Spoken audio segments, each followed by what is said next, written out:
Fait que bonjour, chère communauté Twitch. Comme vous savez, c'est mon lancement aujourd'hui chez l'Emporium. Je suis présentement avec Mathieu, responsable marketing. Il va nous faire une petite visite des installations parce qu'il ne pouvait pas être là ce soir malheureusement, mais il tenait quand même à partager sa passion lui aussi. Fait que Mathieu, présente-nous comment ça fonctionne, le brassage, les étapes, comment... T'sais, en plus, c'est la première fois que je vois une microbrasserie sur 2 étages, c'est vraiment cool. Mais bref, explique-nous comment ça fonctionne ici à la microbrasserie. Bonjour tout le monde, mon nom c'est Matt. Puis, dans le fond, nous c'est sur 2 étages, pas par choix. C'est 2 étages parce que on n'a pas assez d'espace en haut. Donc, on fait des transferts vers en bas, vers nos autres fermenteurs. Comme vous pouvez voir ici, on a plusieurs autres fermenteurs. On a plusieurs fermenteurs ici, en haut. On en a jusqu'à la porte du restaurant. Notre plus haut, c'est à votre droite. Juste ici. Donc, le CLT, le HLT, mais tout est ici. Le système de brasse, si on peut approcher comme c'est ici. Présentement, on ne va pas monter jusqu'en haut parce qu'on a quelqu'un qui travaille. Donc, je vais lui laisser son petit espace. Mais, fait que c'est à peu près ça, notre petite salle de brassage pour en haut. Sinon, tous nos transferts, on les fait ici. Puis, ça s'en va directement en bas. Puis en bas, c'est là qu'on va retrouver tous nos autres fermenteurs, puis également nos cubes de garde, notre canneuse, notre étiquetteuse, puis notre chambre froide. Puis c'est combien de litres que vous brassez par brassin? On fait du 1000 litres, mais on a un fermenteur de 2000. Donc, une fois par mois, 2 fois par mois à peu près, on a 2 batchs. Mais sinon, on brasse seulement des brassins de 1000 litres. OK, mais vous avez des fermenteurs, vous faites 2 brassins, ça s'en va dans le même. On fait 2 brassins direct dans le même. Puis je vous dis tout de suite, il faut que ça soit le même, sinon ça donne pas une bonne bière. Ça, c'est ça. C'est un bon conseil, il faut pas se tromper. Juste en arrière de vous ici, c'est notre salle à grains. Je vais allumer la lumière. Donc, notre salle à grains est ici. Ah, le petit moulin. Ouais. Fait que vous faites ça tout manuellement encore? Non, on a une vis sans fin pour jusqu'en haut. Puis, oui, faut mettre notre poche dedans. On n'a pas une. Il n'y a pas de silo encore en arrière. Il n'y a pas de silo encore, puis je pense pas qu'il va en avoir non plus. Pour l'instant, c'est bien parfait comme ça. C'est vrai que c'est la beauté de votre micro, c'est que vous voulez rester petit pour rester dans votre secteur de niche. Fait que ça, c'est vraiment cool parce qu'il y en a qui visent d'aller trop gros puis qui ferment parce que, tu sais, le cash flow ne suit pas le fond de roulement. À un moment donné, c'est difficile sur les poches. Ça se peut. Mais nous, on ne veut pas créer trop de produits, on veut rester le plus possible une petite microbrasserie, on ne va jamais grossir plus que du 1000 litres, on va tout le temps rester comme ça. Puis si jamais il y a quoi que ce soit qui change, ça va être une diminution et non une augmentation de nos produits. J'ai entendu dire par les branches qu'il va y avoir des petits brassins plus spéciaux. Peux-tu nous en parler? Oui, on va avoir des nouveaux brassins. Là, on a Louis qui rentre, si vous voulez virer la caméra. Louis va faire un coup salut. Bonjour! On a des nouveaux produits qui sont les produits Inisio, qu'on va appeler. C'est les petits brassins en petits lots qui vont être seulement disponibles au pub et dans quelques détaillants, seulement à Capitale Nationale. Donc, c'est tous des petits brassins. On va sortir de nos sentiers battus, on va créer des nouveaux produits, puis les canettes sont légèrement différentes également. J'ai vraiment hâte de goûter à ça. On va avoir la chance d'en goûter 2, je crois, tantôt. Sur les lignes, il y en a juste une, c'est la Flavia, je crois? Oui, la Flavia est là. Oui, seulement une, mais je vais vous laisser une canette d'Habitat Istra, comme ça vous allez pouvoir goûter, vous allez pouvoir les montrer en primeur. Yes! Donc, on les sort samedi, mais vous allez pouvoir les voir tout à l'heure. On est chanceux, la communauté, on a des primeurs ce soir, puis on a même une autre primeur que vous pourriez prendre dans votre assiette pour manger. C'est quoi exactement? Mais là, on sort également cette semaine dans notre sauce piquante, fait qu'on sort une sauce piquante faite par notre chef Marc. Fait qu'on a étiqueté nos sauces aujourd'hui, puis on donne juste des notes sur le comptoir, puis on va la sortir pour la semaine prochaine. Peut-être disponible dans certaines épiceries, dépendamment spécialisées, mais on ne sait pas encore. On va voir comment elle va sortir la première fois. Puis en même temps, c'est un petit lot, là. Fait que si vous la voulez, déplacez-vous, puis vous allez être sûr de l'avoir. On a quelques caisses. C'est ça, là. C'est pas, il n'y en a pas 3000. Non, vraiment pas. On va faire un test. Oui, mais j'ai eu la chance tantôt de la sentir. Sincèrement, je ne suis pas très sauce épicée, ceux qui me connaissent, mais elle sent tellement bonne que j'ai le goût d'y goûter. Je vais peut-être me laisser tenter tantôt puis goûter avec la pizza. Ça pourrait peut-être être un bon choix, mais à suivre. Fait que je vais mettre la vidéo sur pause. On va descendre au 2e étage. Je ne vais pas vous donner un mal de cœur en descendant les escaliers. Et je repars le live tout de suite après. Fait que nous revoilà en bas. Je vais virer la caméra de bord à l'entrée de la salle. Et toujours notre ami Mathieu qui nous attend. Désolé pour le ménage, les brasseurs sont pas encore là. Donc, le ménage n'est pas tout à fait fait. Mais habituellement, notre brasserie, on la laisse tout le temps très, très propre lorsqu'on quitte. Mais c'est une obligation, mais comme tu l'as dit, Oui. c'est pas terminé présentement. Fait que c'est normal. Ouais, c'est ça. On vient aujourd'hui de canner nos 2 premières Inizio. Bien, on peut vous montrer une canette, on la sauce tropicale, qui est juste ici. J'ai hâte de goûter à ça. Qui va être disponible dès la semaine prochaine. Sinon, comme vous pouvez voir, on est encerclé de fermenteurs.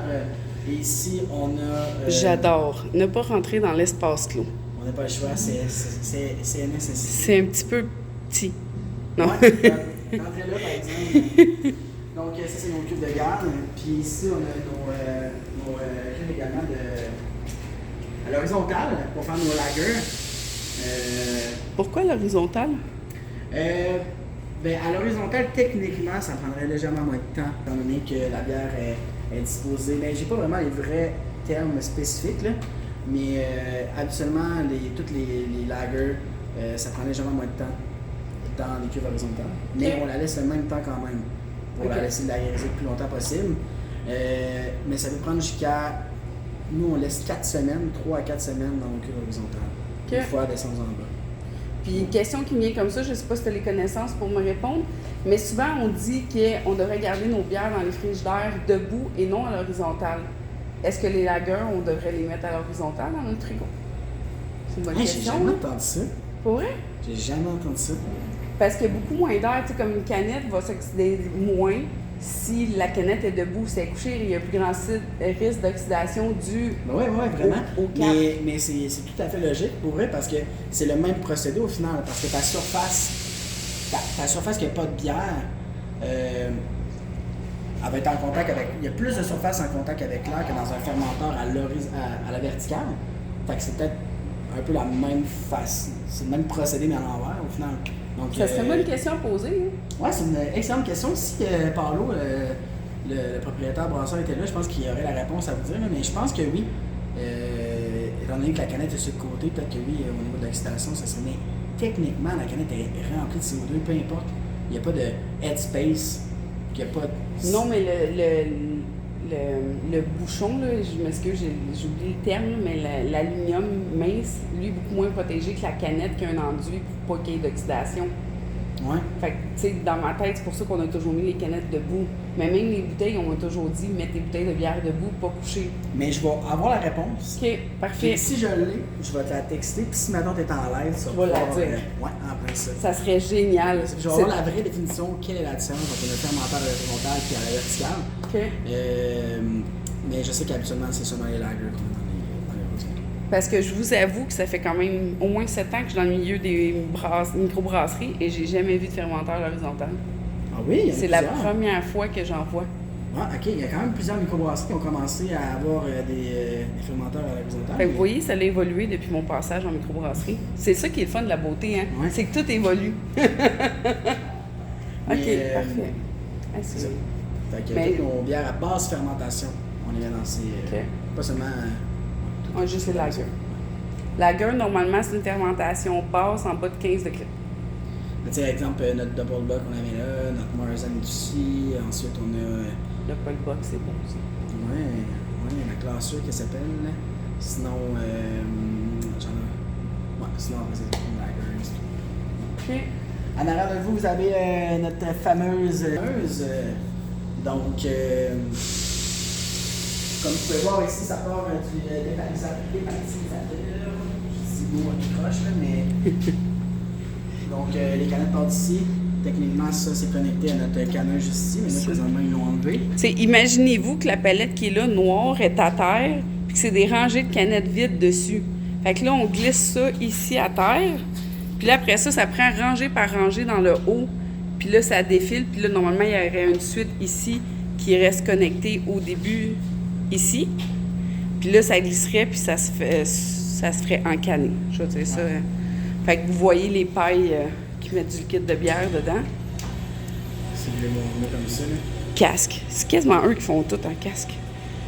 Donc c'est là qu'on met le gaz, ensuite c'est ici que le couvercle se fait mettre sur la canette.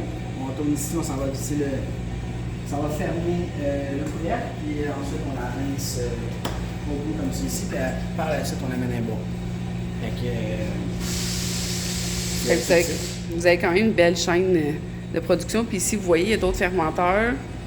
Il y en a, comme là, vous voyez, il y a un petit peu d'eau comme dessus. Là, on voit qu'il est plein. Là, comme ici, il y a de l'eau. C'est quoi que vous voyez? C'est écrit là. La 7T. Qui est une lager qui n'est pas dans notre fermenteur régional, mais la 7T, c'est une Keller Beer, qui est comme une petite fumée.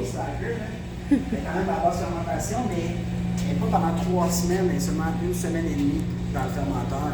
Fait que le temps de fermentation est moins long, c'est pour ça qu'on le met dans notre cuve à la verticale. Puis ici, on a acheté ça vraiment juste pour. Quand on mettait une lager dans une cuve à la verticale, c'est comme si on enlevait 2 bières sur notre menu. Parce que c'est vraiment plus long à faire, c'est quasiment le double du temps. Fait qu'on a enlevé une autre bière qu'on pouvait produire. Fait qu'on a acheté ça ici, puis toutes nos lagers, on les met là. Puis à ce moment-là, ça fait en sorte qu'il n'y a pas de décalage dans notre calendrier de production. Puis toutes les bières, c'est approximativement le même temps. Fait que, ça joue entre combien et combien, vos délais de fermentation? Ça va jouer tout le temps entre 3 semaines, puis je fais les lagers 5-6 semaines. OK. 5 semaines. C'est raisonnable. Oui. Juste ici, ça c'est la petite chambre froide, c'est notre petite caverne à tabac. Ça, c'est la partie qu'on aime le plus, prête à la consommation. C'est vrai? Fait que ça, c'est nos kegs à droite pour le pub. Puis ici, c'est toutes nos canettes en distribution. Et vous voyez les sauces fortes, là? Elles sont là, ici. J'ai reconnu l'étiquette. Fait qu'il n'y en a pas beaucoup. Si vous en voulez, dépêchez-vous. Ouais, on a une quinzaine de caisses. Ça va partir assez vite. Oui. La différence entre nos canettes, nous, les noires, c'est les blanches, c'est toutes les bières à basse fermentation. Fait que toutes nos lagers, c'est des cannes blanches, puis toutes nos bières qui sont pas basse fermentation sont en canettes noires. Okay. C'est la petite différence au niveau de nos cannes. Puis toutes les canettes qui sont beige et noires, au lieu d'avoir du A, c'est notre série Lisio. On a 3 gammes différentes. On a notre gamme de basse fermentation, notre gamme régulière et notre gamme Lisio. Bien, je vais